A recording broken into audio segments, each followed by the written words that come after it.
every revolution or every political movement or any kind of change, and having someone, okay, CIA, which is fucking for you to call me CIA when you know I'm not.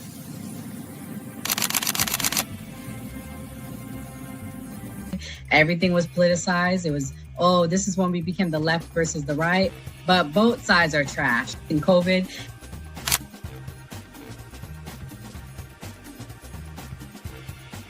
his own thing. So it seems to be that money's the issue, that like we're using money and that's how politics is being pushed. Because now we've seen what someone does when they use their own money, and it doesn't seem to be a solution. So I feel like we take money out of politics, we'll have a much better political system.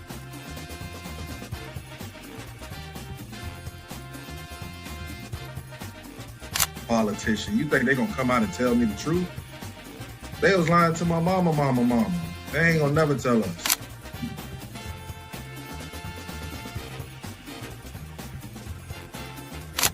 So everybody, we look at certain things just because, oh, this happens in the hood or we see this every day.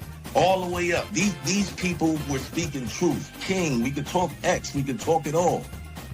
They were speaking truth.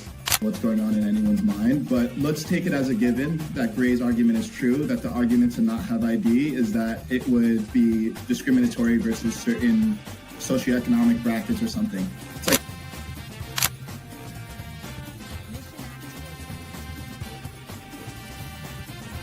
the world's greatest trial run of what people will do and what people won't do. And we are the only country on the planet that really fought against the government. A lot of it,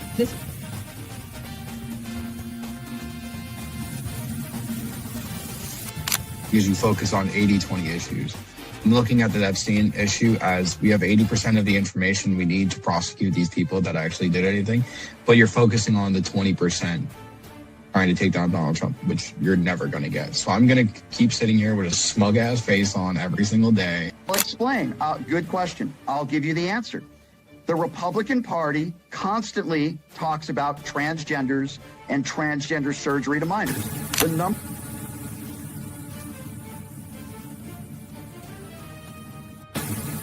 I'm mostly on the left ideologically, but I don't associate with the Democrats because they're not ideologically on the left.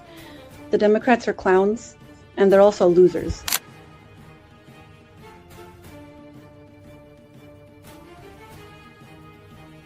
About to be any engaging conversation. It's not about to be any discourse about different political ideologies, what works and what doesn't. If that is the outcome, right?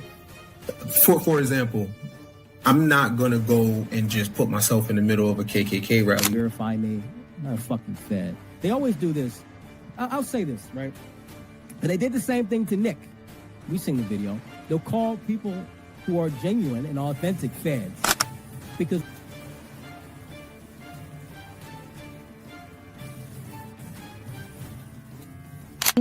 the interesting thing to me is that the ones that claim that they believe the Constitution are now trampling the Constitution. The ones that said they believed in the First Amendment, the freedom of speech, right, are now going against the freedom of leadership perspective.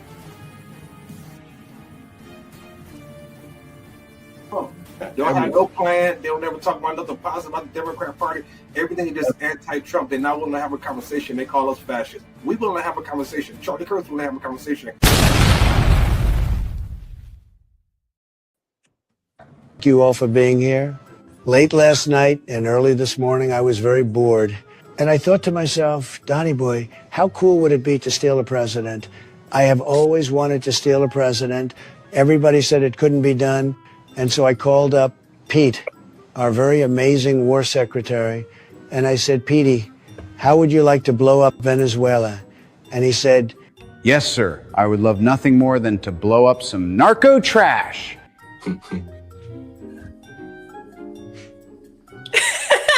And so our very strong and powerful military launched an operation, and we grabbed Mustache Maduro and his, frankly, very unimpressive wife so that he would be more miserable in jail and not be lonely.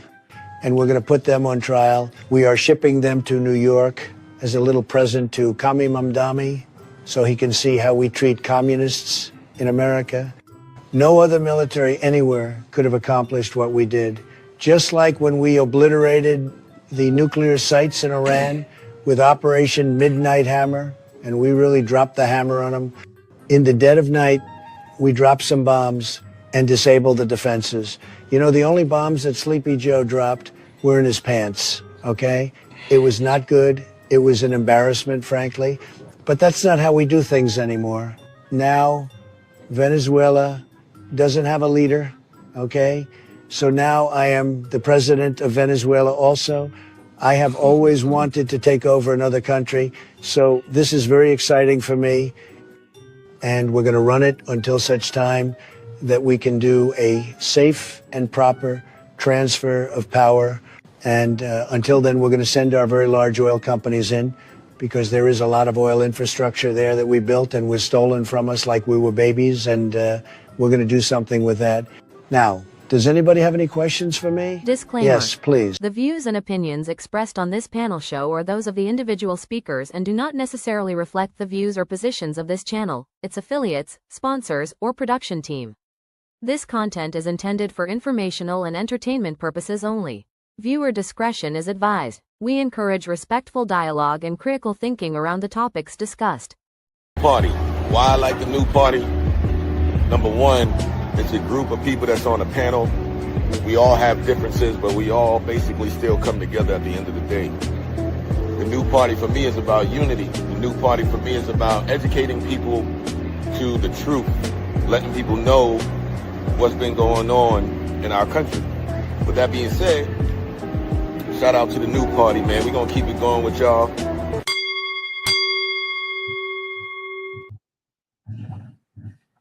Welcome to the new party. I'm Nora Christine. I'm Kamal. I'm Mia. I'm Zeke Arkham. I'm Enzo. I'm King J. Man, we all over the damn place. God. I know. DeAndre, can you talk? It's been a long week, okay? Discombobulated.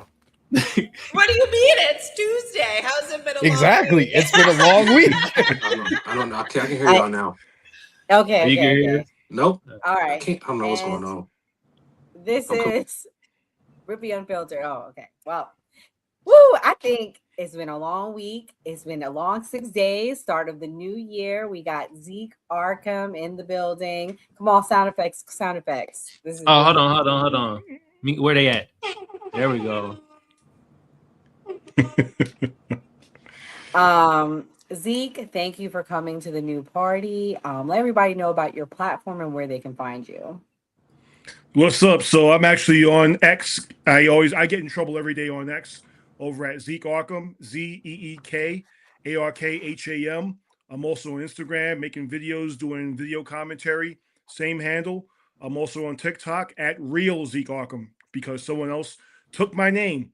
So I had to put that I was the real Zeke Arkham, the genuine, unfiltered, 100% grade A, USDA, real beef, not that fake synthetic stuff, guy that you see in front of you. So yeah, that's me. And we're excited to have Zeke. Zeke makes really funny content. So please go give him a follow tonight. So it's going to be a good night. My homeboy Zeke. What up, homie? Yes. My man DeAndre Good to see Rippy. you, What's bro. up, brother? How you feeling, man? Good. Feeling good, man. Feeling good. Thanks for coming on, man. We appreciate it. Listen, man, fun. thank you. I just want to say thank you to DeAndre for introducing me to Nora back in Arizona. Thank you, DeAndre. DeAndre's been a dude who from day one has just been instant love and respect. So I appreciate you, brother. Thank you. Yeah, appreciate you too, man. Yeah, and we got big things coming up for DeAndre. He's going to tell us about it at the end of the show. So definitely we are very grateful to have him and all of our team. So thank you guys for coming. And it's going to be a good night. We're going to talk about what went down on Saturday. There has been a lot of predictions. There's been a lot of crashing out. So we're going to talk about it. The first thing is the Monroe Doctrine. We're going to talk about what that is first. this map? Because if not, it's definitely time that you do. It's a map based off of the Monroe Doctrine that was introduced by President James Monroe in 1823. And basically, it says that the Western Hemisphere belongs to the Americas and that no foreign power should have any control over it. Back in the day, it was referring to Europe, but today it applies to China and Russia. That's why when Marco Rubio was being interviewed about why the United States captured Maduro and Venezuela, he said it had nothing to do with oil at all, but actually had to do with... China need their oil. Why does Russia need their oil? Why does Iran need their oil? They're not even in this continent. This is the Western Hemisphere. This is where we live. And we're not going to allow the Western Hemisphere to be a base of operation for adversaries, competitors, and rivals of the United States. The Monroe Doctrine that President Trump has been referencing refers to the United States controlling the Western Hemisphere, which includes Greenland, Cuba, Colombia, Venezuela, which is why you've heard about us getting involved in those countries lately. It's about energy dominance. Oil, gas, lithium, rare earths in the Americas must not fall under hostile control. Financial power, making sure that the dollar system remains dominant in this hemisphere. Military exclusion. You just heard Marco Rubio saying this. No rival power gets permanent bases near U.S. territory, and information and tech control. Telecom, satellites, AI, and surveillance matter as much as tanks. If a new world order is happening right now, many people believe it'll end up looking something like this. After all, yesterday, President Trump did say, peace on earth. Peace on earth. We gotta have peace. It's our hemisphere. The Monroe Doctrine was very important when it was done, and other presidents, a lot of them, they lost sight of it. I didn't lose sight, but it really is, it's peace on earth. I think it's safe to say that this is something we should all be paying attention to and not just some crazy conspiracy theory. But as always, I want to hear what you think about all of this. Okay, Mia, we want to hear what you think. Put the tinfoil hat. Ken went there last night. You got some big shoes to fill tonight, Mia. Ken went there. I don't know if you watched, but he was like going in like conspiracies. You know, we got to play the X-File music because it was definitely that moment. Mia, what do you think about what she said? Do you think this is the new world order? Do you think that this is an overreaction? I think many things could be true at once. I think it could be the establishment of the beginnings of World War III, New World Order, the Monroe Doctrine. I mean, it has always been the plan to go into South America and bleed it dry for all of its riches. That was always the plan. It was never not the plan in the United States. I feel like we're seeing this happen quickly because in 2026, odds are the Democrats are going to take back more seats in the House because the pendulum always swings the other way. So they need to do as much as they can as quickly as they can before the midterm elections. So, I mean, we're going to see them move on Cuba soon, I'm sure. We're going to see them do a lot of moves, and they're going to do it very quickly. And there's pretty much nothing that we could do at this point in time. Xi Jinping controls Africa. Chinese have invested so much time, energy, and effort into Africa. So it just makes sense for us to be in South America at this point in time.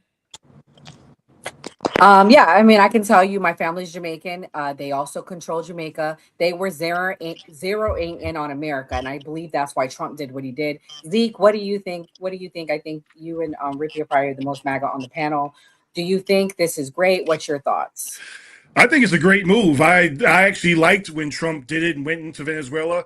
I said for the first time we have a president who's actually doing something. We watched for 4 years as Russia, China, they had that whole BRIC system. What was it? Brazil, Russia, India, China. I forgot the last one. But they all started making moves on their own. And they all started making moves to devalue the dollar, to devalue the United States presence in the world. And now all of a sudden you have a president in there in Trump who says, you know what? No, we're not going anywhere yet. We're not taking a seat back to anyone. And that's exactly what he did. He moved on Venezuela. Maduro has been wanted since, I think, 2019. And Biden, all he did was say, hey, listen, we're going to increase the bounty on Maduro to 25 million. So he basically wanted someone else to step in and do something. Trump did it. And Trump's been blowing up the drug cartel ships coming from Venezuela. Trump's been threatening Mexico saying, hey, listen, you get your cartels under control or I will. Trump is sending a message to the rest of the world, and I'm here for it. Ooh, well, I'm gonna let King and Enzo go next. This clip is saying that this is going to be Iraq 2.0. Let's listen to somebody that's from Iraq. Venezuelans are celebrating. It's only leftists and liberals that are upset that Maduro was captured. I would like to kindly jog everyone's memory because I know how forgetful we can be when it comes to history. So the year is 2003 and the US invades Iraq. And Iraqis are celebrating because they hate Saddam Hussein. So they welcome US invasion. They are in the streets celebrating. People were just pure exhilaration. At that point in time, you think this might just work. And I remember seeing a guy was carrying a huge couch on his back. And he turns and says, "Yay, America." The US invades Iraq under the pretense that Saddam Hussein is harboring nuclear weapons, which, by the way, they never find. And between the years of 2003 to 2011, America kills over 1 million Iraqi people. The country becomes a failed state. And if you speak to Iraqis today, they will tell you how they have deep resentment towards the United States. The country that they once welcomed becomes the country that they deeply hate and resent, and rightfully so. Soon as the US leaves Iraq, the country then goes into the hands of ISIS, the terrorist organization. You see, it's very easy to start a war. It's very easy to take out a dictator. It's very easy to bring down a regime. These are things that I will never argue that America is not good at. America is great at these things, but it's incredibly difficult to end a war. It's incredibly difficult to establish a new government that brings stability to a nation. To install a new government, to bring stability to a nation, you have to create infrastructure, roads, school, hospitals. That costs money. And America is not in the business of charity, okay? America spent $2.7 trillion in Iraq, US taxpayer dollars. Where did that money go? Private military contractors.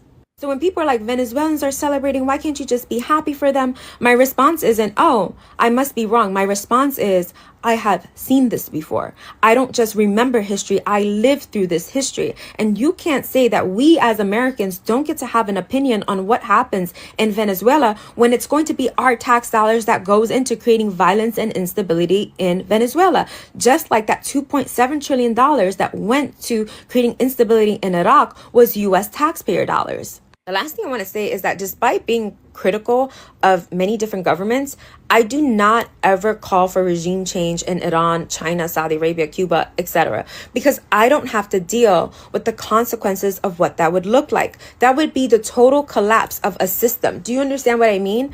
Industries would collapse, currency would collapse, instability would immediately take over.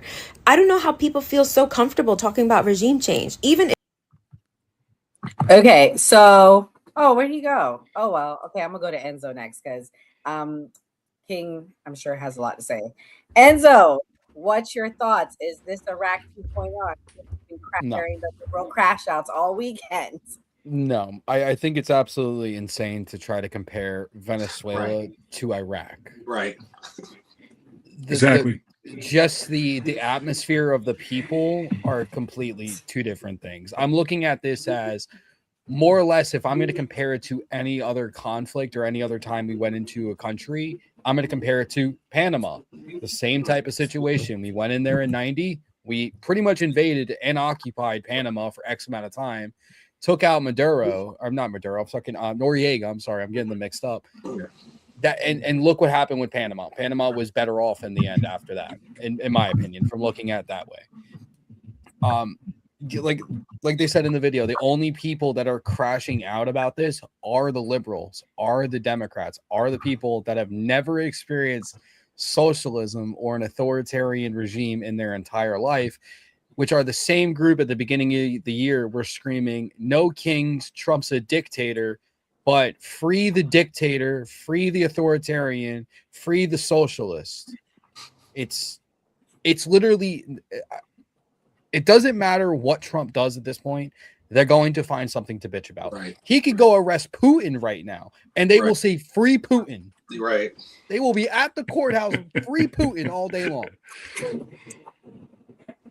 King, thank you for your service. As someone that actually might have to go if we go in, what do you think Is this Iraq 2.0 or is this hyperbole? First, I'll say this. I think it's good if the United States continues to establish and maintains its dominance over the Northern Hemisphere. I mean, that's just a part of being a country. Absolutely. Maduro was absolutely a dictator. But these are the issues that I have with the way that we've done it. When we have people in Congress with us having checks and balances saying that they were not notified when it's supposed, that's how our checks and balance system works, that's an issue for me. Because what happens when we get somebody in there, like we're looking at right now, like, okay, that was what was done right now. But what happens later on? And like, it's easy for people to say, oh, this was great.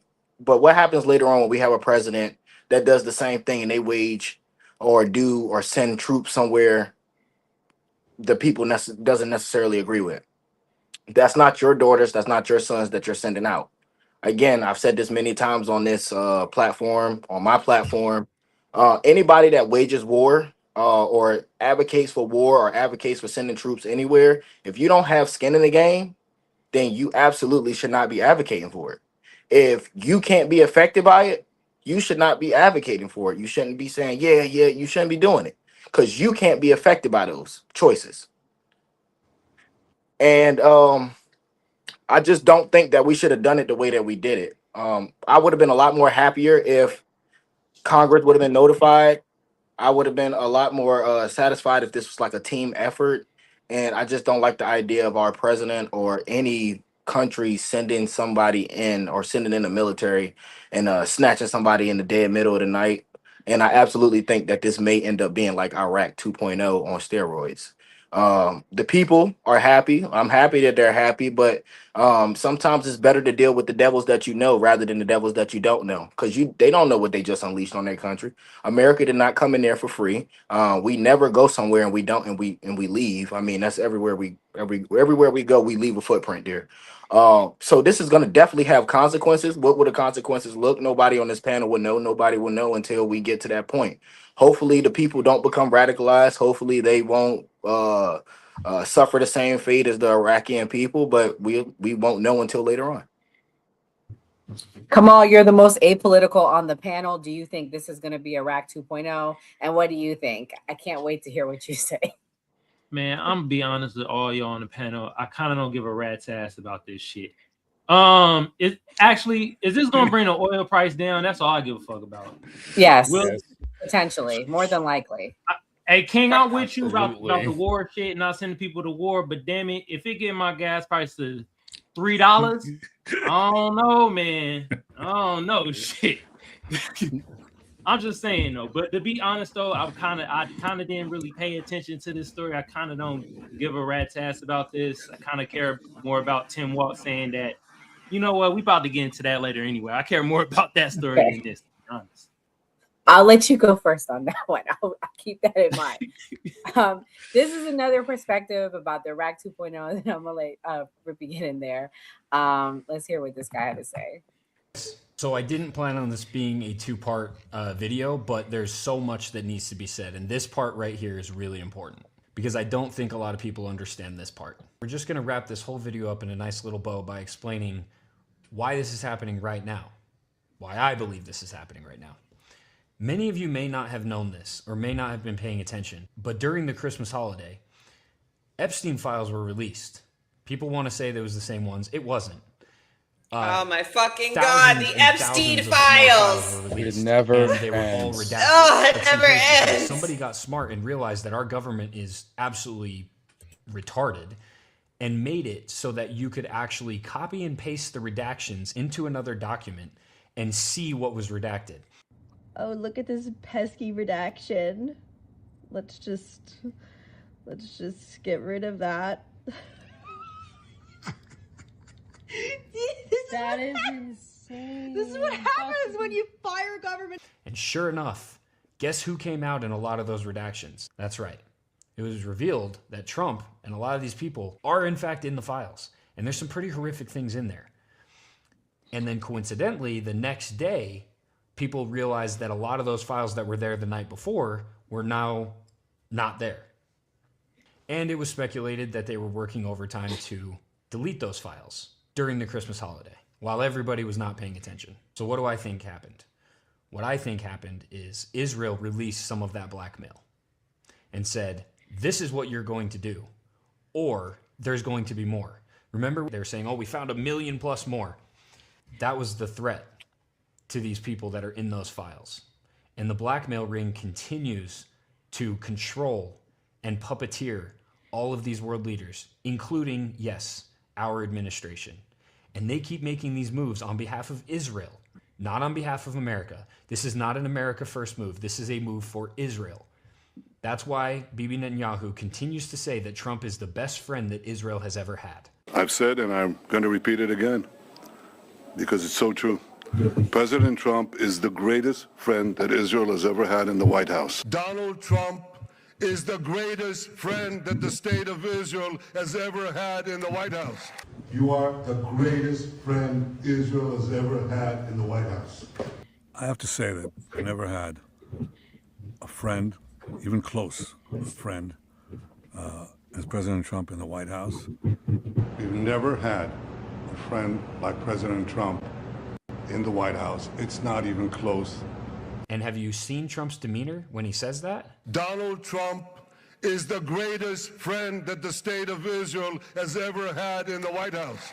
You are the greatest friend Israel has ever had in the White House. We've never had a friend, even close, a friend, as President Trump in the White House. We've never had a friend like President Trump in the White House. It's not even close. So yeah, I definitely think it's a possibility that this has been the plan. And the reason I say this also is because when I posted about going to war with Venezuela on the 17th of December, the reason why I did is because I actually heard from somebody fairly high up that was the case, that we were actually already there. So we've been there. It's not, the public is just finding out, but I've known that for a long time. And so I think there's an absolute possibility that a plan was presented to Trump and Trump said, absolutely not. We're not going to do it. I think there's still a chance that he's not just part of this Zionist agenda and he really is just blackmailed and completely held by his balls. And I think he may have pushed against it, and that's why it took so long.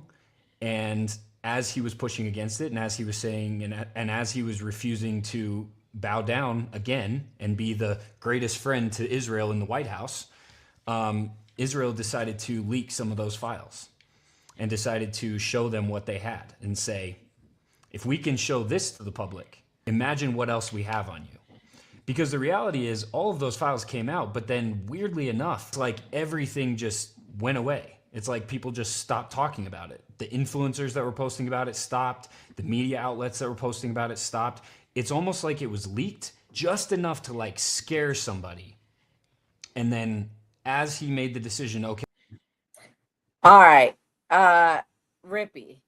Are they blackmailing him into going into Venezuela? I was like, damn, I don't want to ask Rippy about this clip. I forgot what it was about. My bad.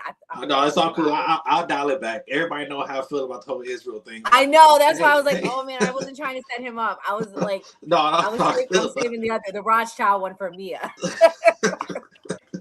But at this point, I remember back in July, it was either June or July, when they asked Trump about the Epstein files. He looked at it. He looked at the people and said, "Are y'all still talking about the Epstein files?" And everybody I got mad at him. I'm like, "Yes, we are still talking about it. It needs to be released."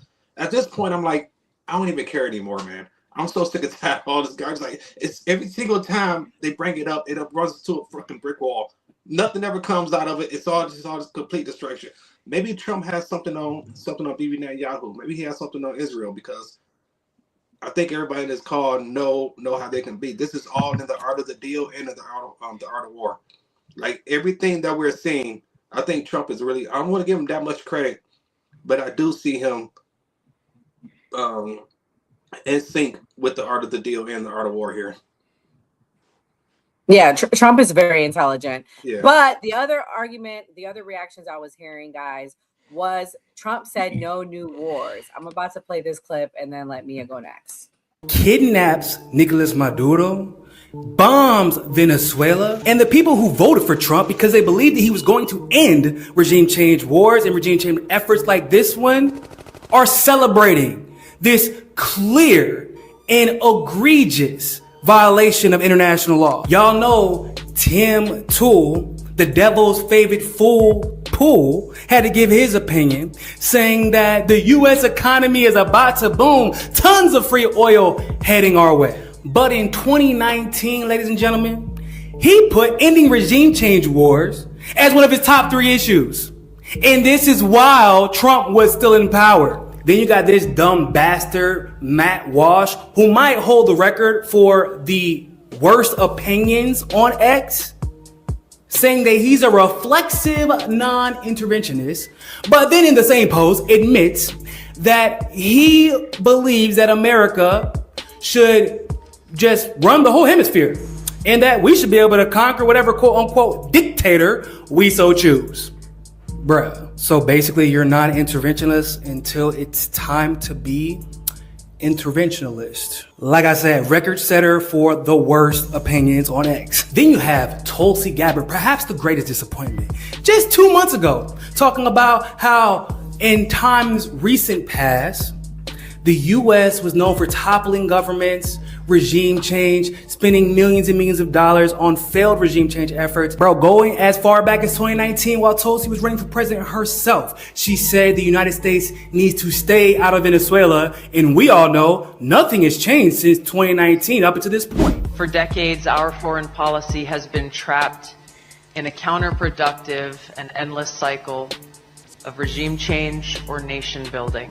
It was a one-size-fits-all approach of toppling regimes, trying to impose our system of governance on others, intervene in conflicts that were barely understood, and walk away with more enemies than allies. President Trump was elected by the American people to put an end to this. From day one, he has showed a very different way to conduct foreign policy. And the part about this that sticks out the most is where she says we don't want other countries to choose our leaders, so we have to stop trying to choose theirs. Yeah, we had to put an APB out there for Tulsi because ever since the United States kidnapped Maduro, she has gone completely and totally silent, which is wild because if I just went up on stage and gave a speech about how the president that I worked for is going to end regime change wars and stop regime change efforts, and then he goes out and immediately makes a liar out of me using false intelligence or straight up lies that can only be approved by my department, by the way, because, you know, she's the director of national intelligence, I would be the first one to stand up and be like, hey, bro, stop making a liar out of me. Stop making a fool out of me. But instead. Okay, Mia. So what's your thoughts? They said no new wars. They said no regime change. What's up with the backtrack? Do you think this is a backtrack, or you think we had to pivot due to the way the world is right now? I think it's just a Donald Trump thing. Honestly, I think he enjoys the spotlight. I think he wants all eyes on him, and I think he just doesn't care. It's super easy when your sons and daughters and granddaughters and grandsons don't have to fight wars. It's easy when you're removed. I mean, he's part of a different class of people. I mean, my son's 15. In a couple years, if we get into World War III, whose son's getting drafted? Not Donald Trump's grandkids. I mean, you know what I mean? It's going to be my son that has to go. So, I mean, it's super easy to want to make these moves, but when you're so far removed from the situation, you don't care. And like, yeah, I mean, is Maduro crappy?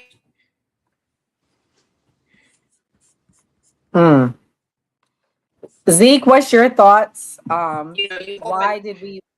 Oh, I think she frozen for a second. Yeah, she's froze. Oh. Yeah, I'm gonna take you down because I can't hear you. And then I'll bring you back up. But while she straightens out, Zeke, what do you think? Why was there a backtrack? Do you think there was a backtrack, or do you think he just had to pivot? I don't think there was a backtrack at all. I think, you know, listen, you are allowed to change your opinions with the world changing. J.D. Vance, remember, was anti-Trump until he actually got in there and saw what Trump did. and then he changed his mind. Listen, if you go back and look at some of my opinions from 5 years ago, 6 years ago, they might be different because the world was a very different place 5, 6 years ago. And you are allowed to change your mind. You're allowed to say, you know what? I was wrong on this. You're allowed to say, you know what? The world is a different place. Fentanyl is much more dangerous today in 2025 than it was in 2019. After COVID, after everything that happened, with the way the border opened up and the way Biden really just took his eyes off the ball with the border, you are allowed to say, you know what, with everything that's happened over the past couple of years, with everything that's happened with the Biden presidency, with the Biden cabinet, with everything that's happened, we need to step our game up. It's like I said before, you had Brazil, Russia, India, China stepping up and basically trying to destroy the United States from outside, destroy us economically. Trump came in and said, you know what? We can't allow that to happen. And you know what? If this is a play for oil, I'm not mad at it, because sometimes if someone is coming at you with a baseball bat, you have to come back at them with a gun. And that's what Trump is doing. You're allowed to change your mind. You're allowed to look at things differently. And if Tim Pool is saying something different, doesn't make him a backtrack, doesn't make him a hypocrite. It just means that maybe he's looking at the world differently. You don't know. You're analyzing one tweet and trying to say, oh, this is hypocrisy just because of one tweet. Something that Matt Walsh, if you're looking at one tweet, you're looking at one speech from Tulsi Gabbard. In regards to the other guy talking about Israel and, this is what they have on Trump, this is all speculation. I didn't see any real concrete, hard evidence from him. I looked at the Epstein files. I agree with DeAndre. At this point, I just want them released. I let the chips fall where they may. If I like you, if I don't like you, if your name is on the list, you need to be up for investigation. Right. And that's it. That's just how I feel right now. That's something I've always had against Trump. When he said, oh, you're still talking about that? Yes, I'm still talking about it. Yes, because it's one of the reasons I voted for you. However, I do think the height of hypocrisy is the fact that you had Democrats for the past couple of years who gave up on the Epstein files, didn't say a word about it. And now that Trump is in office, now that Trump's talking about it, now all of a sudden they have an interest in it. That to me is hypocrisy. Hypocrisy is when you have someone like Kamala Harris, who 1 week calls Joe Biden a white supremacist, and then I think it wasn't even a month from then, turned around and accepted his nomination for vice president. That to me is hypocrisy. So no, I don't think this is a backtrack at all. So Zeke, I got a question. If the Epstein files come out and it turns out that Trump is in it, will you regret voting for him, or will you still stand beside him? I'm not going to regret voting for him, but he definitely will not have my support anymore. I mean, listen, between him and Kamala Harris, I'll take him all day. But if his name is on the list, I'm going to hold him just as accountable as I will anyone else. And I think we all feel the same way. I think everybody that voted for him feels the same way. This Venezuela thing disappointed me because he ran on no new wars, no regime changes. He ran on that. He said that multiple times. So I was like, this is not what I voted for. However, that tranny thing came out this week, and I'm like, oh yeah, this is what this. No, it's all good. It's all good. We had to keep men out of women's sports, and honestly, that was really the watershed moment. So I agree with you. For me, it was the better of two evils. I'll be honest with you, and he was the better. Mia, you're back. Yeah, the border. He supported 550,000 people. Right. Joe Biden barely did 200,000 last year. So I will give Trump credit. He's done a phenomenal job with the border. Mia, you're back. What do you think? If he's in the Epstein files, would you have backtracked on voting for him? What do you think? Do you think they're blackmailing him? There's no doubt. He's obviously in the files. They all are. Birds of a feather flock together. They're all in the files at this point in time. Everybody's in the files. Biden, I'm sure Kamal is in the files. Trump, everybody's in the files. These people are all in the cabal together. They're all birds of a feather. At this point in time, it's the lesser of two evils, like you were saying. It's whoever you agree with more on an ideological basis, because neither one were that good, to be honest. And look at Tim Walz. Look how he showed up. So, I mean, literally neither one were that good at this point in time. They were not the best and the brightest that America has to offer. And none of them. Oof. Well, people are very happy about Venezuela. I'm going to play this clip. This is the Hispanic population. Very, very happy. Good day because Maduro is out. He is a son of a bitch. I hope this sends a message to the other sons of bitches That's that in the lady from region. The View. You may disagree I was telling you with about. the way Trump did it, but it's done. There was no way that it was going to end any other way, because once he started bombing boats, and we've bombed boats and alleged drug boats and killed over 115 people. I think Trump thought getting rid of Maduro was going to be easy and Maduro was going to scare easily. He didn't. It took him doing this. So yeah, he did it without congressional authorization. This was an act of war. All of these things, but it's now done. I think it doesn't escalate from here because the objective of this was to get Maduro out. And certainly there's an oil component. Certainly there's a lot of Trump ego in this about, being able to do it. But it's done. And I, for one, I am very happy that Maduro is out. And I pray and hope for the freedom and peace. So, King, was this to get the Hispanic Latino vote from the Democrats?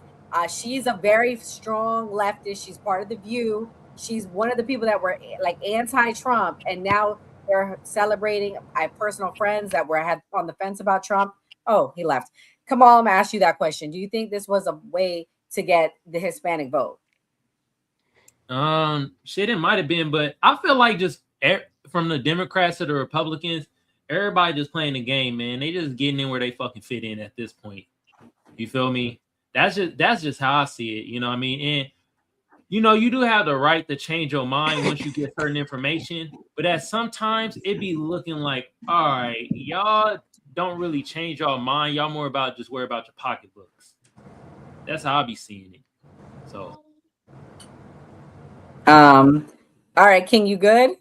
Yeah, I'm good. I don't know what's going on today. We just having all types of technical difficulties. Right. I know. It's a struggle. It's a struggle today. Same question, King. Was this a way to get the Hispanic vote, you think? I think it's a yes and no. And the reason why I say a yes or no, because you have a portion of the population that is absolutely disgusted at what has been going on so far as deportation. And then you have the Hispanic group that's particularly like in Florida, when you talk about the Cubans and stuff like that, that are absolutely, head over heels for stuff like this. So I think it's a yes or no question when you ask that, because it just depends on who you're asking and what issues are core to their core to who they are and what they feel at this current moment. I mean, if I ask somebody that recently just had some family that they really, really care about deported, do you think I don't think they're going to care about what's going on in Venezuela right now. But if you ask some people that have fled from that area because of what's going on, they're probably ecstatic, head over heels, happy about what's going on. So I don't think I don't think it's helped, but I don't think it has damaged either, if that answers the question. I can tell you for a fact, I have friends that have people deported from Venezuela, and this has changed their view of Trump. This has pushed them in a more positive view of Trump. They literally just had family deported last year, the end of last year, and now they're like, oh yeah, I'm back. Trump is great. I'm happy. They're overlooking it because they want to be able to visit family. Me too. Yeah, you heard the same thing. Yeah, because at the end of the day, it's not to get he already has the Hispanic support. I mean, the two main things that he ran on, and the reason why people's main issue last year was immigration and the economy, and he still got the 50% of Hispanic men to vote for him, and it's constantly keep going up. At the end of the day, he already has the Hispanic support, and they love it. I have friends from Venezuela. I have friends that live in Venezuela right now that are extremely happy about this stuff. So I don't think it's to get the Hispanic vote, because he already has it. And I'm just going to disagree with Mia for 1 second and say Trump was the best person to run, and I think he's doing a fantastic job. He's a hell of a candidate. He's a hell of a president. The best first year in presidential history, in my opinion. I think only time would tell with that, though. I think with the elections, I think the people get to speak about how they feel, and just across the board when we talk about elections, it don't seem like the people are too happy about what's going on when we talk about historic wins for Democrats. And 2026 in November is going to be a very interesting time for both parties, because then then we both get to see how the people truly feel, and if they really support what this president has been doing, then the Republicans will have no problems with retaining their majority in both houses, in both chambers. I agree. I feel like that's when we're going to see the real results on how Americans feel. That's a great point. And then the final topic on this, were there really drugs? Were there really drugs? Let's watch. To really take a moment and dissect what took place this morning in Venezuela. What interest do American citizens have in a regime change in a foreign nation when the United States is in need of liberation from a corrupt deep state government? What interest do we have in Venezuela? Besides oil and the interest of a Zionist-controlled government, because that's what we're all currently living under. This has nothing to do with drugs being manufactured and transported into the United States from Venezuela. 95%, if not more, of the drugs that come into the United States come from Mexico. How do I know this? Because friends I used to have that used to push large amounts of dope used to get their drugs from the cartel. The trust me, bro. I know. Trust me, bro. From Mexico. So besides the fact that President Trump is lying to us yet again, it's always the trust me, trying bro. to make it seem like our operation in Venezuela was to stop the flow of fentanyl, when the true problem of fentanyl is actually from China. I don't know if you guys know, but Chinese have been sent into Mexico for over a decade now, teaching Mexican drug cartels how to properly manufacture and cook fentanyl. You can be pro-Trump and pro-military industrial complex and pro-regime change all you want to, but you're really just chanting on your own demise. Venezuela is not the only country in South America that's gonna have a regime change. And you can bookmark this video. Colombia is next. And they're gonna try to blame the manufacturing of cocaine that comes from Colombia, when the real reason of regime change in Colombia is gonna have everything to do with the fact that they want a region that is dominated by Zionists. When you have members of the Rothschild family Okay, I didn't want all that. I just Hold wanted on. the Can I say something before anybody go? I don't know about y'all, but I hated that motherfucker's hat, man. That shit was distracting, man. That shit was trash. God damn. I hated the whole swinging back and forth in the background, making me dizzy. I hated the fact that he said everything except for ideal fentanyl from Venezuela. I got the vibes he was the friend. He's the friend. He's the friend. But anyway, yeah, exactly. Privileged white dude with a necktie never did nothing. He never slanged dope.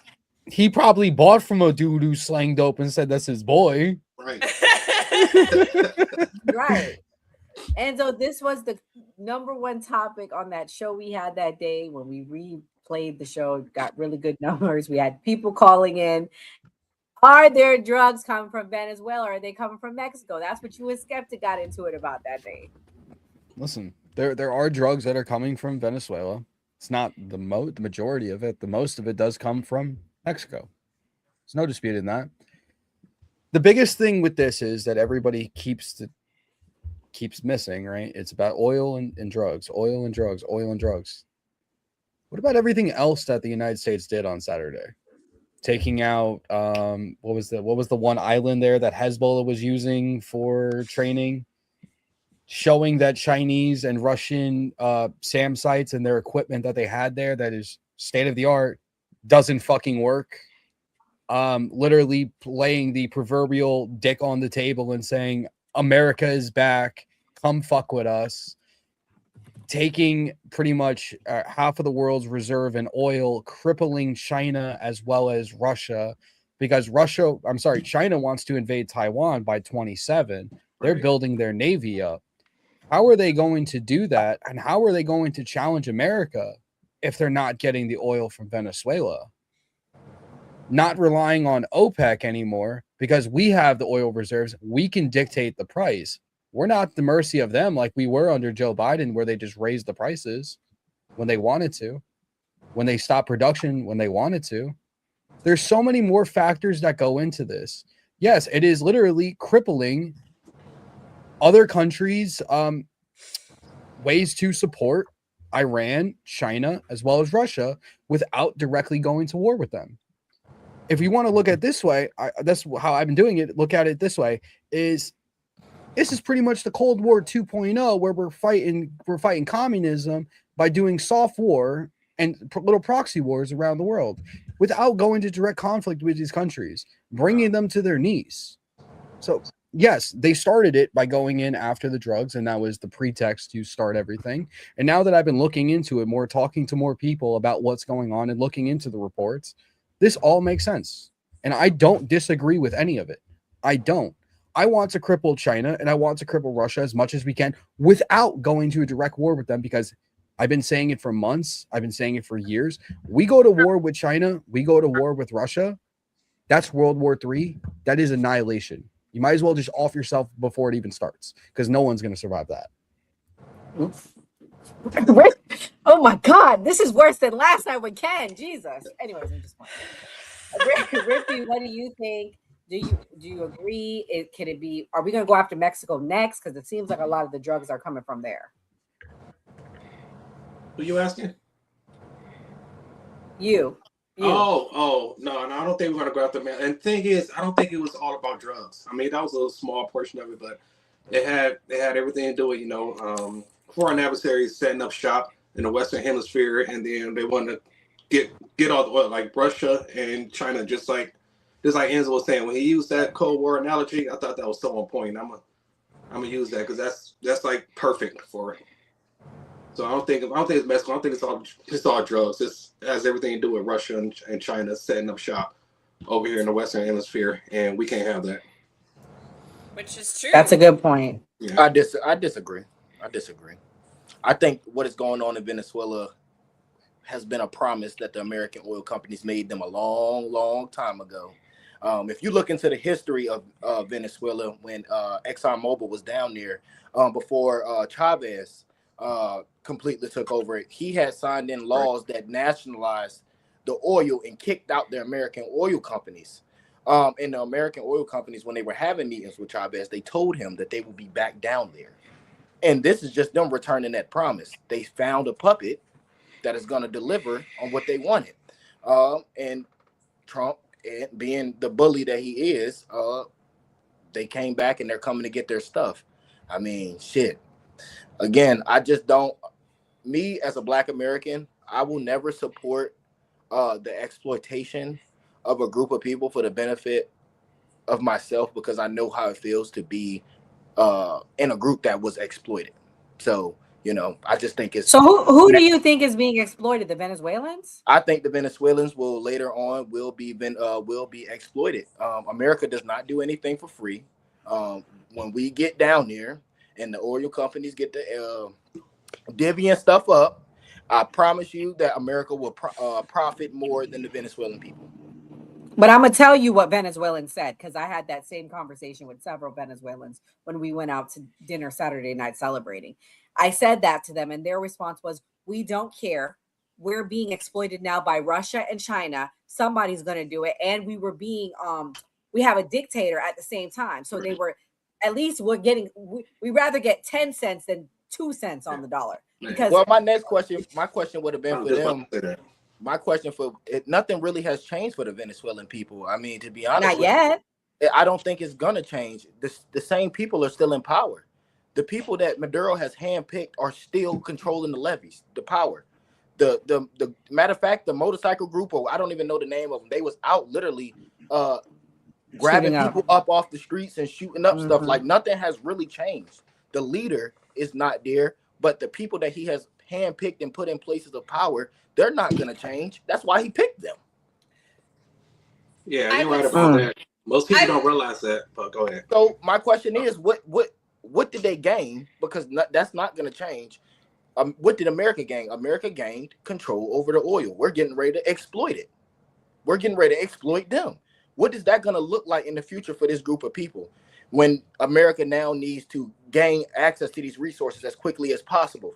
Does that mean they're sending their people out into these oil fields when we know that that infrastructure is not built like American infrastructure right now? And they done already said many times, many experts have said that the infrastructure is faulty. It needs to be updated and everything. So does that mean they're going to get ready and send those people out there to grab oil, and many of them are going to be dying trying to fix this process? That's exploitation. I'm never proof of that as a Black American. I mean, I guess it's all about informed consent. I mean, these corporations are going to extract what they can, and they're going to invest all the money needed. So more than likely, they will build up the infrastructure. They'll build the roads. They'll build everything they need, housing, all of it, in order to extract the most that they can. So, but I mean, if Venezuelans know, if they want the jobs and they're honest about it, about building the infrastructures, building the roads, building the housing, building the new refineries, and so on and so forth. I mean, it's their choice to do whatever job that they see fit. But it's the first time in 25 years that they could have like a decent paying job that they could potentially provide for their friends and their family. But also it clears a pathway for, we could say, the 2 million Venezuelans here that don't want to be here. People keep forgetting the Venezuelans that are the migrants that are here, the refugees that are here don't want to be here. All of them. I'm sure most of them would probably want to go. They home. already gave them refugee status. Nobody's going. And that was my other reason why I'm pissed off. They gave them refugee status. Ain't no more deportation to Venezuela. That was my number one reason why I was mad. But you got to think too, like, if we can get it secure enough, if we can get enough jobs, and if we can transition it enough, some of them may want to go home, because the idea would be for these people to want to go home. They fled everything. That land holds the body of their ancestors' bones. If they could be there, I'm sure they would much rather be there. Some of the motherfuckers are up here in Boston. It's cold as hell. I'm sure they'd rather be in Venezuela. The weather looks better. It's 15 degrees outside. I'm sure they'd rather be home, okay? So if we can make it better for them, especially if it's the ones that had to flee because it was too dangerous, and give them the ability to go home and build back their country, I feel like we are obligated to offer them the chance to build back their country and to be part of a new Venezuela, if that's an option. I think what he's saying is the new Venezuela still got the same people. This is my question to Mia. What does that look like? Like, this is my whole thing. Like, some of what you're saying, I absolutely agree with, but why are they gonna want to go home? Nothing's changed. Those people that are in power, they're not gonna step down. So does that mean America's gonna get more involved in Venezuela's politics, and we're gonna start taking out more of their leaders? What does that look like? More than likely, yes. We're going to secure our investment, and if we need to, we're going to remove them. We'll probably let them know and give them an option to beat feet. But if they don't want to kick rocks and beat feet, we're going to have to go and we're going to have to physically remove them. I mean, we removed Maduro in less than an hour, and we didn't have to kill anybody in his household. So I mean, they should be sleeping with one eye open, because eventually we can come in and we can remove them. So I mean, they could either leave peacefully and beat feet, or we can go in and secure our investment. And I hate to say it like that, but we're going to go in and secure our investment. Yeah, I'm going to let Rippy have the last words, and we're going to switch topics. My bad, Go ahead, Rippy. Oh no, I was just gonna say I agree with what both of you guys are saying. It makes perfect sense, but especially what is it? Sorry, I can't really read your name. King. But King, so basically what you're saying is no matter what, it's still even without Maduro, people don't understand that Delcy, whatever his name is, Rodriguez, he actually the person that controls the oil. And then the other guy, Pedro Lopez, he's the ones that controls the military. And these people are 10 times worse than Maduro. They say that they were the ones that were calling all the shots. Yes. So what you're saying is that we gotta go after these people, but what if they're more prepared than Maduro were prepared? And Absolutely. What Mia is saying is maybe they'll be willing to negotiate because they sleep with one eye open and they're afraid that the U.S. military will come in and just conquer everything. So I think you guys both saying the same thing with the same outcome in mind. Absolutely. Yeah, and they got the first lady pretty good, so I'm pretty sure ain't nobody want to get beat up like that. Yeah, I heard she's like I have. Hold up, they beat her up. Yes, she's visibly bruised. I'm hearing, and she probably fought swayed. back. Yo, she was like, She She threw the first fought punch. back. I don't have a picture. I wish I did, but that's what. Nah, they ain't I beat that have. lady up. I don't believe that. They ain't They beat whooped that her lady. Okay, well ass. then why did she That's say a her little ribs are wild what bruised? they did. I don't know. I think she fought back. I have a think she was like, question. "Fuck this! You ain't gonna take me out my nice home. We gonna fight." That's what I think. Listen, Or Delta maybe some Force girls said jumped these. her. Delta Force said these hands are ready to eat for everybody. That's what they said. Or maybe she got in the jail cell. Literally. Who knows? Maybe Wow. I don't know. Maybe they already beat her up. I don't know. But she was asking for medical attention when she was at the courthouse that day. They say she fought back Maybe she against them. slipped. You think she was fighting back? She in Arkham Asylum Yeah. right now. She was fighting back against the at military NBC. with weapons, with guns and everything. She was like if they ran into y'all house like Mia and Nora, would y'all fight back? Oh, I would fight back. Fuck yeah. fight back, Ain't dude. nobody gonna take I'd me be out like, my nice house. Nah. Hell no. It's Hell 15 no. degrees outside. You think I'm leaving my heated house? She already heard how American Nope. jails are. It's horrible. She fought back. Or she probably thought they was gonna like off them. I'm actually surprised they're Okay, alive. I'm gonna be real with you because I have a you're right. question I'm not for gonna lie. Kamal. Same. I definitely agree with that. I have a question for Kamal. How much do you think Nike paid the Trump administration to have him in Nike Tech and for them to post it on social media to get hundreds of millions of views? How much money do you think Nike paid Wait a that minute. administration Trump to be like, bro, put Trump him was in in some Nike Tech? Nah, Maduro. Maduro. They had him in. They had him in. It's like Nike they were Tech. doing like Bro, the clip. head to Yeah. toe, Nike Tech. Right. For real? Hold on, Yeah. man. Let me check the Nike stock. Let me see if that shit went up. You feel me? Maybe. Damn. He got the shades on. He got the Nike Tech, bro. He went through like 4 outfit changes. They got pictures of him. They're literally out there doing like a photo shoot with the guy. Like every hour, I kept seeing a new picture. I gotta see this. Anywho. Well, they'll pull it up. We're gonna play the next clip. We're gonna move on, guys. Governor Tim Walz, this was a win, I think, for MAGA this week. He stepped out. This is what he had to say when he stepped out. Proud of the way we treat our neighbors. I'm proud of the way that we welcome people to this state. I'm proud of the way that we innovate. And I'm proud of the way that we are optimists for the future. No one's taking this away from us. Not the fraudsters. Certainly not this president. Not on my watch. Tomorrow, I'll be back with you. I'll give you an update on America's best paid family medical leave program that is now a week into it. And at that time, I'll take all your questions. Thank you all. Thank you, Press. I'll be back tomorrow. Thanks, folks. More tomorrow. Appreciate it. Thank you. Wow. All right. Thank you, Press. Tampon Tim is crazy. You said you were going to take questions. Why didn't you? Thank you. So, King, as the one Democrat on our panel, are you sad that he stepped out the race? And what do you think this says about this coming election? I'm a new type of Democrat. I don't know how everybody else is. I'm looking to get all the old motherfuckers out. I'm so happy Nancy stepped. She's done. I don't want to. I want to see everybody over the age of 60 need to go. They need to go. This is a new. We need more progressive, because what I don't like, I guess, is that this group, the older group of Democrats, they want to work with Republicans. They want to talk. I want a group of fucking Democrats that don't want to talk. When we get the power, run with the motherfucking ball. Do what we sent you to do. That's all I want to see. I want to see actions get done. That older group, they want to work. They want to talk. They want to goddamn be bipartisan. I don't know how many times Republicans got to show you what them grabbing power and having all the power, that they don't need your damn help, that they don't want your help, that they don't want to talk to you. That shit be pissing me off when they want to do all that shit. When you got all the power, you got the presidency, you got the goddamn White House, you got the damn House and the Senate, and you want to work with these people after they done showed you they don't care about working or talking with you. Y'all literally had to damn near hold everybody's money hostage so we could get a small promise.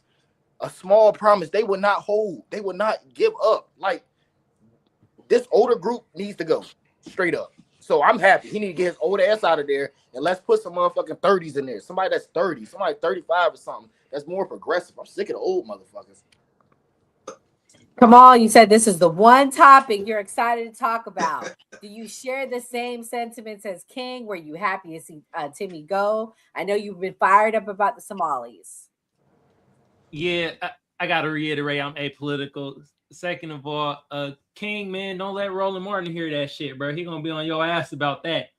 You feel me? He don't like hearing the old people getting out the Democrats like that, man. You know, he gotta keep the old regime in with the Democrats. But you got that other clip. I'm waiting for the other clip when Tim Walz said, what other clip? Where he compared the Somalian fraud shit to white supremacy. Oh no, can you send me that? Find that, yeah. and then I'll What? Look for that. Okay, yeah, hold find on. that. I'm gonna move on to Zeke real quick. Yeah, Zeke, let me find that. I have real quick. a clip from his daughter. She did an interview this week, coincidentally. Why do you think he stepped out? And then I'll tell you what she said. We'll play what she said. You probably can't see walking down the hallway no damn more. Oh no, Zeke, can you hear me? I can hear you. I get you loud and Oh clear. yeah, go ahead. Oh, are you thinking of the answer? Why did he step out of the race? Oh, I'm sorry. I didn't know you were talking to me. Yeah, I'm sorry. No, I think he stepped out of the race because he knew what was coming. We all saw the writing on the wall. We all saw Nick Shirley's expose. Nick Shirley came in and basically made him look very bad. And the only thing he could say was, oh, this is white supremacy, because it was a white reporter, a 21-year-old kid with an iPhone and a YouTube channel. And these were Somalians who appear to be black. Ask any Somalian, they won't say they're black, but they appear to be black or brown or whatever, or they're black when it is beneficial for them. But this was bad. This is billions of dollars of taxpayer money, my money, your money, federal money, the money from people who live in Minnesota. This is billions of dollars of their money going towards open and clear fraud. If the buck stops at the top, then this is all Tim Walz's fault. The only question I have is how much was he involved in it? Did he knowingly give these people money like this so that he could set them up or get kickbacks or whatever it was? Or is he just asleep at the wheel? How much is Ilhan Omar into it? How much are all the other, Amy Klobuchar, all the other Minnesota politicians involved in it? This is how much is Obama involved in it? Because this, he directly put all the Somalians in Minnesota like this. So my question is, Clinton too. So it turns into, how far up does this go? And Tim Walz was embarrassed and humiliated and exposed by someone who basically just decided to wake up one day and let me just go and expose this guy and see how it goes. And he's heading off to California now, which is why you have Gavin Newsom, who is already trying to play offense now and clean up his mess. So he saw the writing on the wall. I think there's going to be jail time involved. I think there's going to be trials. I think there's going to be a whole lot of scrutiny into what's exactly going on in Minnesota, and I'm welcome to it. I want to see it all. I actually do agree with King, where I think that most politicians on both sides are completely out of touch with the country. When you have politicians, when you have these elected officials who you almost can't blame them because you have people who keep voting for them, but when you have these elected officials who are blacking out in the middle of an interview, or can't stay awake for a hearing, or can't make their way down the hallway, or you look at them and your grandparents are their age. My granddad's gonna be 93 at the end of this month, and he's just about the same age as some of these people who are representing us. It's not good. Absolute power corrupts absolutely. So if they're not going to vote term limits in for themselves. So it's up to us as we the people to say, hey, listen, you have served enough. You're out of touch with the common American. You don't know how much a gallon of milk costs. So we're going to vote you out. It's on us to institute term limits.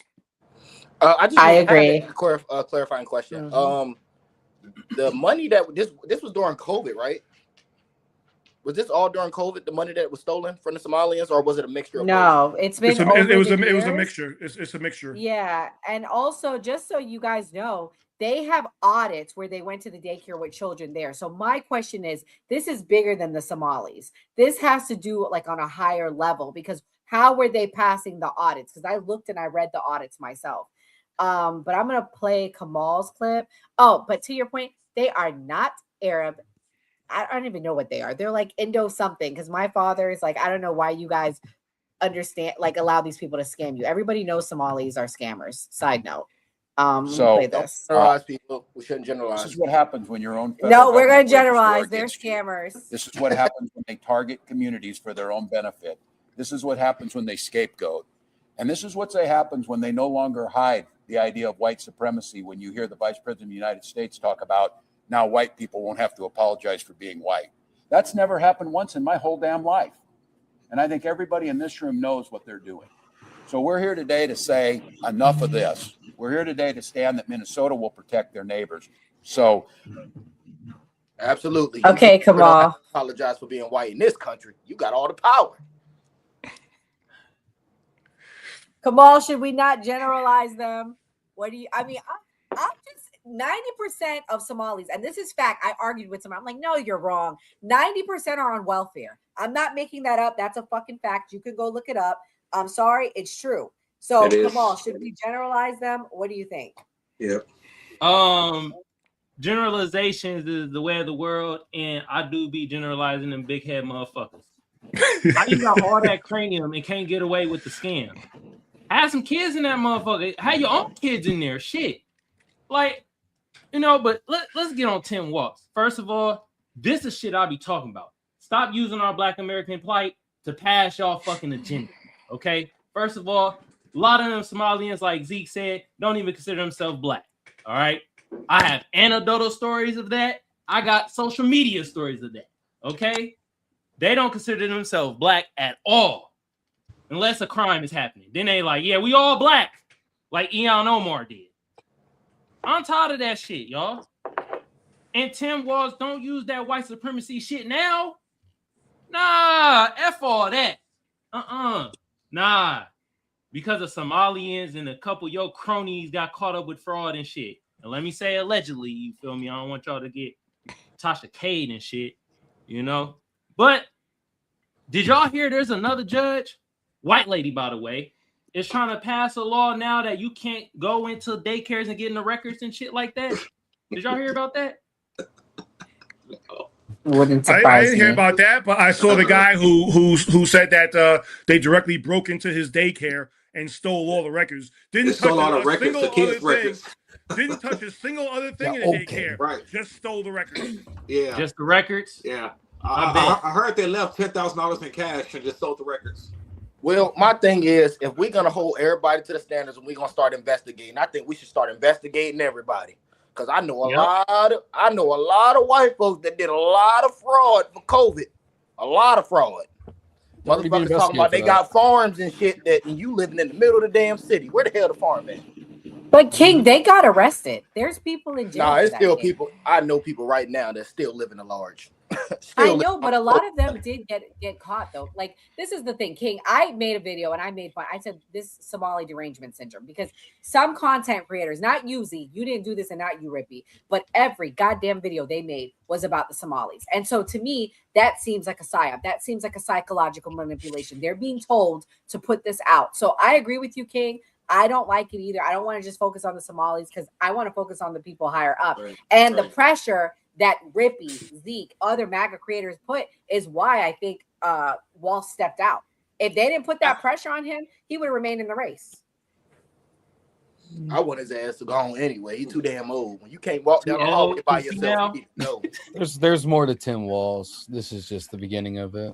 I mean, Tim Walz he's super problematic anyways. I mean, what he's done in Minnesota is probably as close to collective socialism we have in the United States. I mean, you can vote without even needing an ID now. You can literally vouch for people to vote. So when we say illegals are voting, we're not lying. Minnesota is a prime example of one person, one Minnesotan with a Minnesota ID can vouch for up to 8 other individuals who do not have to show proof of residency or ID. They vouch and they can vote. 8, one person, one Minnesotan for 8 people. So all you would need is what, 1,000 Somalians, and they can vouch for up to another 8 people per person. We're talking about thousands of votes that could be potentially illegally cast. And then he also did a thing where illegals can drive. They can have driver's licenses now. there. Like, you don't have to be a legal American citizen to be on the road. Like, that's legal in Minnesota. So, I mean, I would say Minnesota is probably the most socialist state we have. And it's obviously not working for them because billions upon billions of dollars is gone now. We have no idea where it is. And to be honest, maybe I'm a hater, but I mean, what the fuck is Somalia known for, right? Piracy and scamming. Well, literally 80% of the banks in the United States. I'm not being racist. That's fact. And all Africans will tell you that. Scamming. Yep. I mean, it's the point now, big banks in the United States will not do wire transfers to Somalia. Nope. Somalia is so difficult to do wire transfers from the United States to Somalia for that particular reason, because they are scammers. And I will throw this out just because I'm being a hater. They have some of the highest coefficiency when it comes to inbreeding as well. So do with that information what you will. Google's free, my friend. I'm just saying this to be a hater. Hold up now. I gotta disagree on that one. I gotta disagree on that one. Hey, it's a group bigger than them that's bigger for inbreeding. History of it, and we know it's a bigger group when we talk about scamming that been scamming for hundreds of years. He got his big hat. He got his Somali hat on. Their heads look like this. Lord Jesus. Oh my God. Oh, Lord Jesus. Okay.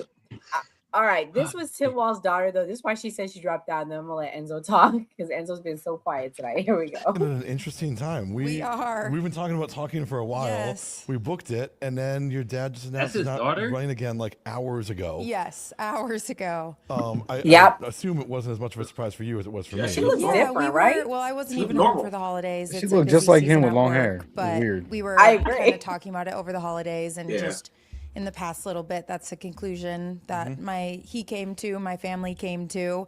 And then, you reached out with like actual dates, and I'm like, oh, that works out perfectly. I can't say anything to anybody. Yeah. But it gives me the opportunity to do this and be home for it, which is like really great. Yeah, because you flew in to do this. She so thank seems you for so that. young to have a dad that We had looks to so coordinate old. times and all that, Yeah. and you're having to act with this knowledge, Right? and you were so nice because you actually. I don't know. had She this looked chat before 17 the and 47 at the same time. I don't know about that. It looks silly. Yeah, she looks well. It leads me to a question I wasn't meaning to ask, but it's I think a really interesting one. Is like every politician who's ever announced that they're not going to do it anymore always says, after long talks to my family, and then you never actually hear from the family. Yeah. And- Well, the family's here. We kind of had this same thing in August, I think, was when he first initially announced to run again. It was reported before that he was really waffling about whether he was going to or not. Yeah. Ultimately decided to. Yes, and I think like that's probably pretty accurate. And when he made the decision to, like, our mindset was, we're all in on this. We're going to do whatever we need to do. Like, say whatever, do the whole thing. We were in it. We've done it before. We're going to do it again. Yeah. And then I think just with things rapidly changing in the past, month or so, I think my dad kind of started questioning it. And I think, I don't want to speak for him, but I think when things started getting really intense for me. I don't know. on That's my kind of social messed media, up. and then Wild. people even saying things like to Gus and stuff. I think that's when he was really like, okay, like I need to evaluate what's best for the state, and then I need to evaluate what's And the best guy for my interviewing family. her looks like he needs to be on the registry And then somewhere. I think it was just kind of a natural, the past couple weeks have been really intense, kind of a natural conclusion. And by the way, they also said Okay, so Enzo, what's your thoughts? Is she full of it, or is it a family decision? I'm not worried because I've been target on your back. I've been Hold on, I hear an echo, y'all. Yeah. So, this entire family is complete bullshit. The real issue with Tim Walz that gets pushed to the side a lot is everybody focuses on the Somalian fraud, but we don't focus on what happened to Melissa Hortman and Vance Bolter's manifesto that he wrote, and said that if Vance doesn't play along, his family's going to get hurt. That Tim Walz wanted him to unalive this person, that person, so he can run for a Senate seat. He's stepping down. Amy Klobuchar is going to run for governor in the state of Minnesota. and you have all this Somalian fraud all getting uncovered all around the same time. I just think it's a little fishy. I really do. I really think Vance Bolter was not manic when he wrote that quote unquote manifesto, that the FBI caught up to him before anybody else could catch up to him. And that's why we have the manifesto. That's why we have him in custody. And that's why no one's really talking about it, because everyone wants to talk about the Somalian fraud, not Tim Walz himself. There's a lot of holes in this story. And I'm pretty sure Tim Walz got subpoenaed to testify in front of Congress for this entire Somalian fraud. They're going to find out, because Melissa Hortman was one of the key people who was against, in the state legislative, against that one bill that actually gave money to all these programs. Once you start connecting the dots, it doesn't really seem like a conspiracy theory anymore. It literally says, this is probably what the fuck happened, and nobody wants to focus on it. Yes, the Somalians are the ones who are committing the fraud in the state. His daughter's completely going out there, because when has any other daughter or any family member, like they said, came out and spoke about their father stepping down or their mother stepping down, not rerunning? Never heard that in my entire life. Pre-planned interview, Enzo. Don't forget that part. They had this interview planned for weeks. Hey. Come on, I'm not a fucking rocket scientist pointing this stuff out. I don't understand why everyone's like, oh my God, this is fucking crazy, blah, blah. And then you have people on the left. I'm on TikTok all day long. Oh, you guys need to stop making fun of Tim Walz, calling him a retard, this and that. It's really getting to his family. Don't act like one. Don't act like one then. Straight up, like what? It's offensive. You guys got to stop saying. We're in 2026. Are we still playing this PC correct game where I need to speak correctly about everything, a little thing, when I'm the same generation that was raised on Family Guy and South Park, said the most offensive shit to everybody and nobody gave a fuck? Now everybody's in their fifis. Come on now. How about as many times we called a Nazi? We can call him a retard. Exactly. Nazi, white supremacists, all this stuff. We can call. He called us all white supremacists. He called Nick Shirley white supremacists. Like, you can't get away with that stuff. If you a retard, you act like a retard. You're a retard. Exactly. And my biggest thing, like, stop making fun of this guy. This is the same guy who was on the VP stage, who was almost the vice president of the United States, who said, I became friends with school shooters. I don't give a shit that was a gaffe. There are plenty of gaffes out there. How did you put 2 and 2 together and come up with that? I really need to know. Rippy, what's your thoughts? Do you think this was pre-planned, or you think that, it's family, or do you think he's just scared about the Somali fraud catching up to him? I think it's not just a Somali fraud; it's everything else that's attached to him. He needs to get out of the limelight, and honestly, in my opinion, it's a smart move on his part. That's the only smart thing that he's done. But his handler has probably set him up with that. But his daughter interview, I'm very suspect about that too, because I didn't even think about it till Enzo just brought it up. Like, where did this stuff come from? Why this? Well, obviously already planned long before the Somalia stuff happened. So I don't trust anything that they're up to. I'm to the point where I think that she's just an actress. She might not even be his daughter. Oof. No, they damn, we going there, Rippy? That's Tim Walz with long hair. Daughter, god damn. I don't trust none of it, man. Well, that we did a deep dive. So shout out to everybody that's subscribed to our channel. If you've been with us since the beginning, we did a deep dive about Tim Walz. And there was a lot of suspect things when Kamal announced him. I said this was a bad pick. But now that he's stepping out, this is our final clip of the night. Amy Klobuchar is stepping in, and this is what she had to say. In Minnesota, we have the biggest Somali population in the country, and we are proud of that community. A few years ago, at the height of the angry rhetoric, a Somali American family of 4 went out to dinner right here in Minnesota. This guy walked by, he looked down at them and said, "You 4 go home. You go home to where you came from." And the little girl looked up at her mom, and she said, "Mom, I don't want to go home. You said we could eat out for dinner tonight. I don't want to eat dinner at home." You think of the innocent words of that little girl. She only knows one home, and that's our state. She only knows one home, and that's the United States of America. So we can all react to that clip. Who writes this shit? That's what I want to know. Who wrote this shit? I don't know. I don't know. It might be the same group of people that's writing Trump shit. Ooh. He just be freestyling. He ain't writing shit. Yeah, he do be freestyling shit. I don't think it might be freestyling, but I don't know. It might not be freestyling because it looked like he be struggling to read sometimes. Hold on, y'all. Who is that white lady? I don't know who even that is. Who? Amy Klobuchar? She's running. She's the senator. She's one of the senators for the state, and she's going to be we anticipate taking Tim Walz's place for the Democratic nomination.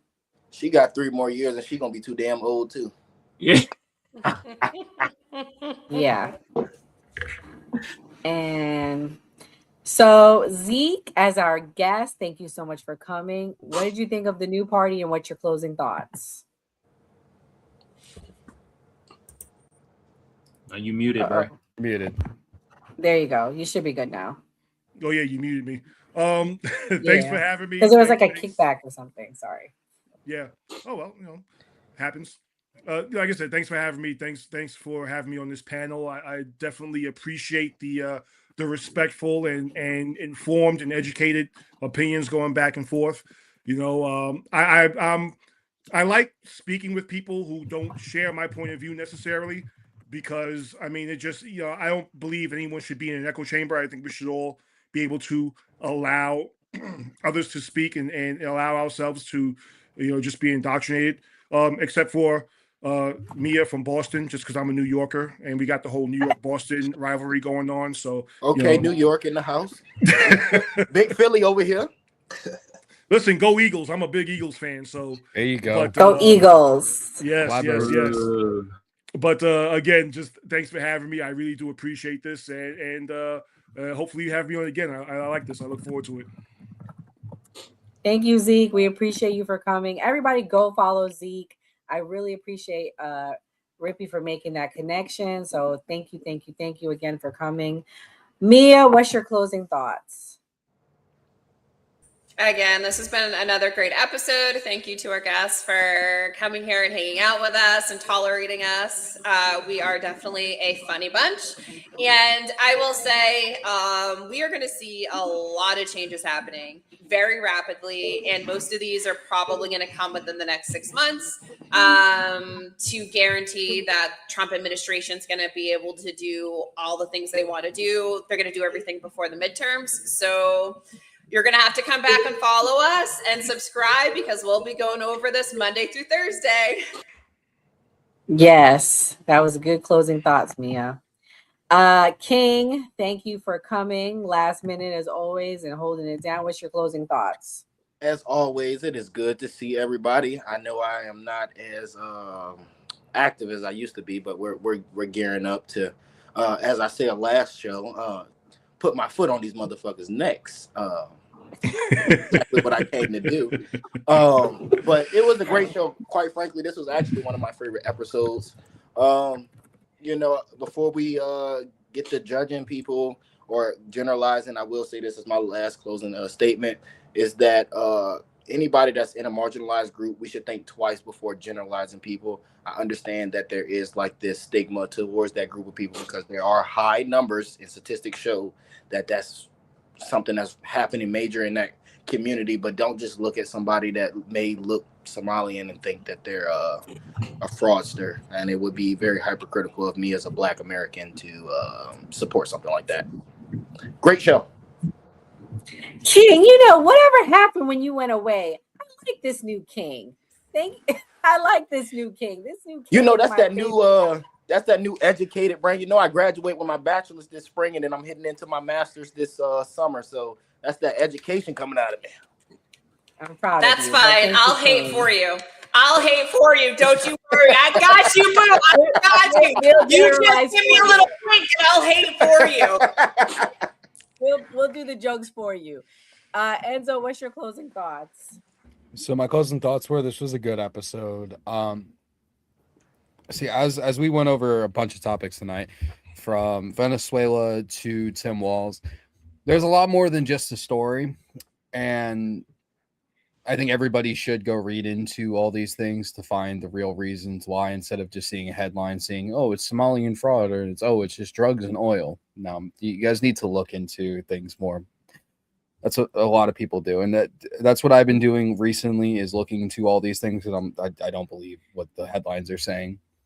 When it comes down to the midterms and everything like that, we're finding out more fraud in these states for Medicare. We're finding out duplicate ballots in certain states for the 2020 election as well as the 2024 election. The Democrats' approval rating is 18%. If you guys think there's a shot in hell that you guys are going to win a legitimate midterms, you're sadly mistaken. I don't understand how anybody still votes for the Democratic Party with them literally lying to your guys' faces. So we need to look at elections a lot more seriously now, with all the new information that's coming out that we've been saying for years that there is fraud. So with that being said, it's going to be a fun 26. Oof. And so they said the blue wave is coming in the chat. The blue 18%. the blue wave is already here. The No, blue it's wave not. is already here. We are winning winning offices that we have not won for years. Oh Lord. Oh man. Okay. Which one? Miami? Yeah, Miami. That's it. Just not Miami. We got Miami. hold up. Take the S off of There were state positions in Pennsylvania that Arizona. Democrats haven't won in decades. Rural racist Pennsylvania. Matter of fact, Zeke, you from up that area, you know Pennsylvania is a pretty racist area when you talk about upstate. I'm a New Yorker, man. I'm a New Yorker. I only thing I know about Pennsylvania is the team. We talk about I'll tell rural you all areas. about Pennsylvania. My son's father's from Pennsylvania. He said that he hates the Democrats. He said they destroyed Philly. He said that any black person that continues to vote for the Democrats should get their head checked. And he's a foundational Black American saying this. So I don't know. We're talking about Democrats winning Republican areas that they've had for years. Like the Republicans did last year. You're not winning on a much that. massive scale. It's like a blue spit, not even a blue puddle at this point. Exactly. Lord. Like it's a blue pitch drop. Yeah. Rippy, are you still going on the show this week? Because I looked. Yeah. So not this week. We're talking about going next week, but Thursday I'm going to be on the New Black America, and it's going to be me, Andre Williams, Kermit JC, and Lala Andrews, and we're going to be debating reparation. So tune into that. It's called the New Black America. My final thought: another great show. It's always fun. It's always hilarious. I hear my wife in the next room. She's laughing. She's cracking up at some like just our interaction. And I appreciate the podcast. I would say, don't look at everything at surface level. Like whenever something comes out, I'm not the first one to put out a video, put out content on it. I have to do a deep dive because whatever they put in our faces, I know it's something else that's much bigger. So always go deeper and don't just stay at surface level. That's my final thought. Yeah, shout out to Rippy. Thank you so much. Hey, Mr. Rippy, you about to go on the panel with Andre Williams, talk about reparations. Oh, Thursday. And also about Sotomayor. Ask about Tommy. Oh man, you know what, Tommy? I gotta tell you about Tommy is that, but it's gonna be we're gonna be debating with Austin Offscript. Austin I love Offscript. him. That's my buddy. Yeah. So me, Andre Williams, Carmen JC, and Lala Andrews and Austin Offscript on Thursday at 4:00 Eastern time. New party. New Black. What's it America. called? New Black America. New Black It's a new podcast that it just started. Oh, got it. Okay. Yeah. He was on debating Tommy Sotomayor today. Good times. Oh dang, I missed that. Okay, I'm watching that. I sent you the link. You did? You guys the link. Yes. Oh, I'm definitely go watch back that. and watch that, please. Man, I love Tommy. Yeah, well, Kamal, what's your closing thoughts? Well, shout out to everybody on the panel. You feel me? Shout out to Zeke. Appreciate you coming on, bruh. You feel me? Y'all go follow everybody on the panel. Everybody got their own TikToks, they on YouTube. From the new party, I got them pinned to the top of my chat on my YouTube. Follow the new party, hit the notification bell. On my end, if you want to follow me, Kamal Johnson Network, hit the notification bell so you know when I go live. I appreciate everybody in the chat. Y'all was real. Y'all was good in the chat today. Y'all wasn't talking too much shit, except for that one dweeb Matrix dickhead. He kept talking shit about me. I kept like, all right, if you want the attention, man, you're like, this guy doesn't let this guy talk. Dun, dun, dun. I stopped talking when your mom stopped selling puss. So I'm gonna be talking for a while right now. Anyway, the Venezuelan stuff, I ain't gonna lie. I'm paying attention to it, but I don't care that much of it, if that makes sense. But I am paying attention to it and what's going on and what's happening with that. You feel me? I do have a funny story about Venezuelan. I remember one time I was listening to a Tariq Nasheed broadcast, and this woman called Venezuelans. Wow. Shout out to that woman. Anyway, we also talked about Tim Walz. He I would say allegedly is in with the scamming with the Somalians, like allegedly Ian Omar and all that good jazz, you feel me? And like Enzo said, it's a lot of more dirty deeds with Tim Walz that we ain't been really paying attention to. We've been paying attention to more of the big cranium people doing the Michael Jordan, the fraud and the shit. Hey, I ain't gonna lie, man. My Somalian people, if y'all on code, shout out to y'all. But the rest of y'all, and it's quite a bit of y'all not really on code with black folks. And most of the time, y'all say y'all ain't even black. So fight your own battles, hold your own nuts. Y'all got this. Y'all say y'all know how to combat racism more than us black Americans. We too lazy to do it. But back to Tim Walz. I dare you use fucking white supremacy to try to get your goddamn point across us a Somalian fraud stuff. Y'all need to stop it, man. I feel like Tim Walz doing that about to do the same thing that them folks did to Word Woke. They about to rearrange white supremacy, y'all. God damn. Anyway, I'm about to get out of here. I'm getting hungry. Had a long day at work. Shit, I guess we all had a long week, and it's only Tuesday. Yeah. I got much more to say. Oh man, okay. Well, shout out to Zeke Arkham again. Thank you so much for coming. Please go follow him. Shout out to Mr. Rippy on Filter. He will be on a new podcast, so make sure you guys go check it out. Shout out to the entire team. Thank you guys so much for supporting us.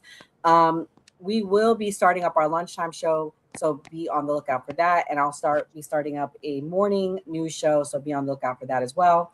God bless, good night, and stay safe.